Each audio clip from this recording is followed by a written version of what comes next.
Pas de soleil, pas de soleil, pas de soleil, pas de soleil, pas de soleil, pas de soleil. Assalamualaikum warahmatullahi wabarakatuh. Masih bersama saya Sukma Laili. Hari ini kita belajar tentang jurnal umum dan jurnal khusus. Bagaimana kabar kalian? Semoga dalam keadaan sehat walafiat.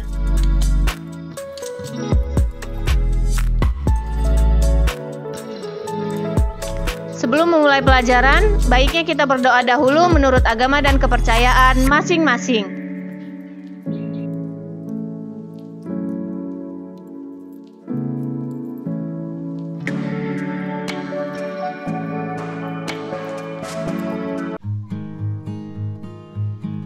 Pengenalan jurnal. Jurnal berasal dari bahasa Perancis, yaitu journal, berarti buku harian. Jadi, jurnal diartikan sebagai buku harian yang digunakan untuk mencatat semua transaksi yang terjadi berupa pendebitan dan pengkreditan beserta penjelasan yang diperlukan secara kronologis. Inilah arti dari jurnal, yaitu merupakan buku harian. Kata dari jurnal ini berasal dari Perancis, yaitu journal.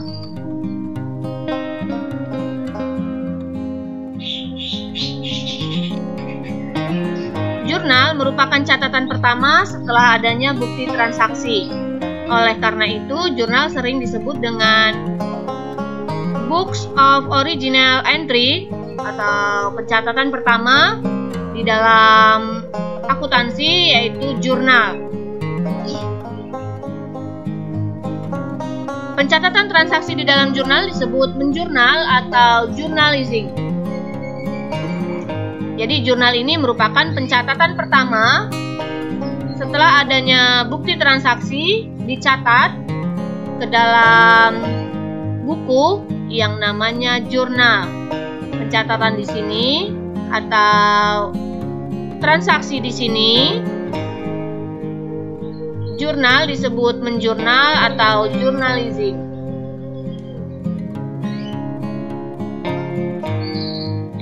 Di sini ada jenis jurnal. Jenis jurnal yang pertama yaitu jurnal umum, lalu jurnal khusus. Kita akan bahas satu persatu bagaimana jurnal umum dan jurnal khusus. Jurnal umum biasanya digunakan untuk perusahaan yang pencatatannya tidak terlalu banyak. Biasanya ini digunakan yaitu perusahaan jasa. Jadi jurnal umum di sini digunakan yaitu pencatatan yang akun-akunnya tidak terlalu banyak dan tidak terlalu spesifik. Biasa digunakan untuk perusahaan jasa. Di sini ada kolom bentuk dari jurnal umum. Bentuk dari jurnal umum yaitu terdiri dari kolom tanggal. Pertama, kolom tanggal.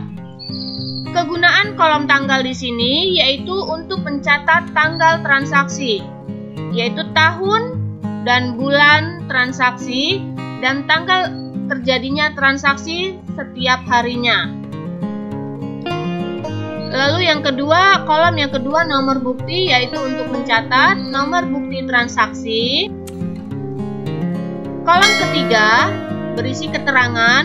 Keterangan di sini untuk mencatat nama-nama akun. Nama-nama akun dicatat di dalam kolom keterangan.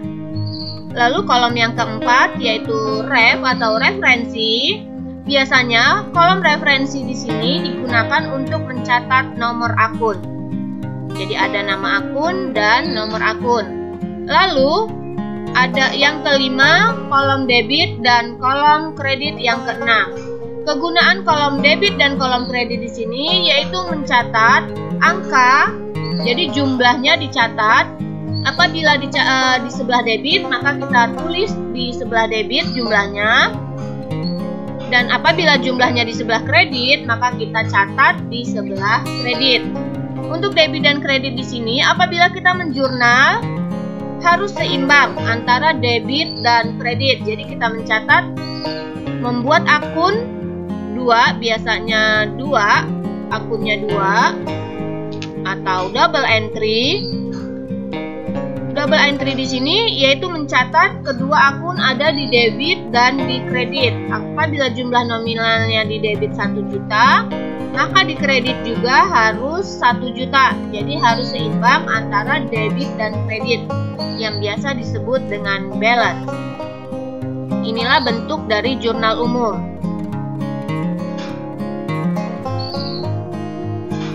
Kita lanjut masuk ke dalam jurnal khusus atau spesial jurnal.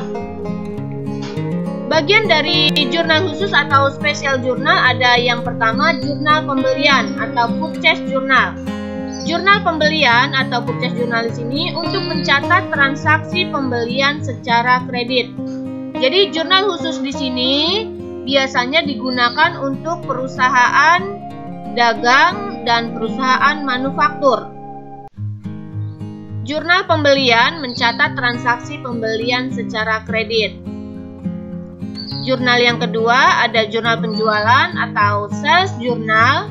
Sales journal yaitu untuk mencatat penjualan secara kredit. Jadi apabila ada pembelian secara kredit dicatat ke dalam purchase journal. Apabila ada penjualan secara kredit dicatat ke dalam sales journal.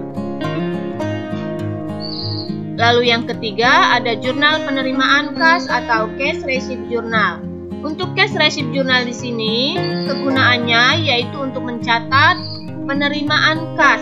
Apabila kita menerima uang, maka dicatat ke dalam jurnal penerimaan kas. Yang keempat ada jurnal pengeluaran kas atau cash payment journal. Untuk cash payment journal di sini kegunaannya yaitu untuk mencatat pengeluaran-pengeluaran secara tunai.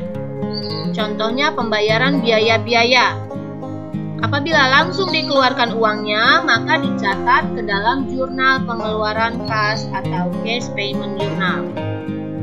Selain dari keempat jurnal ini, kita juga memerlukan yaitu jurnal umum atau general journal. Jadi untuk perusahaan manufaktur atau perusahaan dagang tetap menggunakan jurnal umum, yaitu pencatatan jurnal umum digunakan atau general journal di sini yaitu untuk mencatat akun-akun yang tidak bisa masuk ke dalam 4 jurnal khusus tersebut.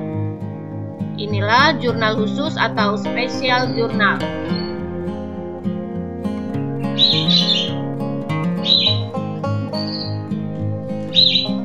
Selanjutnya kita masuk ke dalam perbedaan jurnal umum dan jurnal khusus. Kita lihat, yang pertama digunakan untuk mencatat semua transaksi yaitu jurnal umum. Sedangkan jurnal khusus digunakan untuk mencatat transaksi sejenis dan sering terjadi.